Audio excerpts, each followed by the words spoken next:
Ezekiel ti adionunum. Na Awurade asɛm ba me nkyɛn sɛ, Onipa ba, yi w'ani kyerɛ Ammonfo,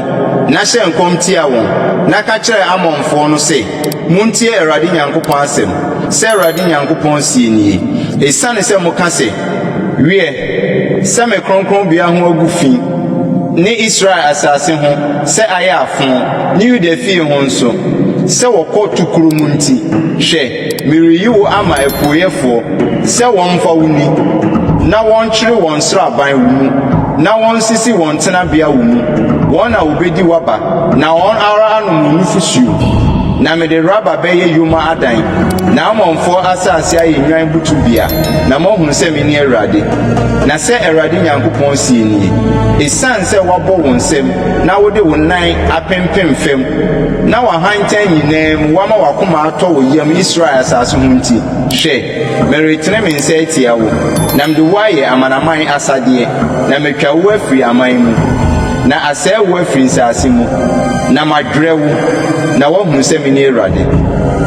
Sɛ Awurade Nyankopɔn sie nie, esiane sɛ Moab ne Sel ka sɛ, hwɛ, Yuda fie ayɛ sɛ amanaman nyinaa nti, hwɛ, merebue Moab nkyɛn mu afiri nkuro no so, nkuro a ɛdeda n'ahyeɛ ho so, asase a ɛyɛ no, Bet-Yesimot, Baal-Meon, de kɔka Kiriataim. Mede mama apuoyɛ ma apae Ammonfo deɛ no so, na mama wafa adi wɔn so, deɛ ɛbɛyɛ na wankae Ammonfo bio aman mu, na mɛyɔ Moab mu atemmudeɛ, na wɔhunu sɛ me ne Awurade. Sɛ Awurade Nyankopɔn sie nie, esiane sɛ Edom atɔ Yuda fie so werɛ, na wɔde so paa ara na watɔ wɔn so werɛ no nti, sɛ Awurade Nyankopɔn sie nie,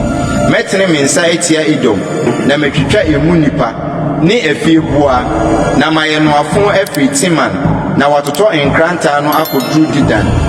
Na mede me man Israel nsa bewie mawerɛtɔ Edom so, na ɔne Edom adi no mabufuo ne m'anibere so, na wɔhunu mawerɛtɔ Awurade Nyankopɔn asɛm die. Sɛ Awurade Nyankopɔn sie nie, esiane sɛ Filistifoɔ atɔ ne so werɛ, na wɔde ɔkra mu ahi atɔ wɔn ho werɛ sɛ ɔde daa ɔtane bɛsɛe wɔn no nti, sɛ Awurade Nyankopɔn sie nie, hwɛ, meretene me nsa atia Filistifoɔ, na matwa Keretifoɔ no, na masɛe deɛ aka mpoano no, na mede abufuhyeɛ kɛse bɛtɔ wɔn so werɛ, na me werɛ a mɛtɔ wɔn soɔ no mu wɔhunu sɛ me ne Awurade.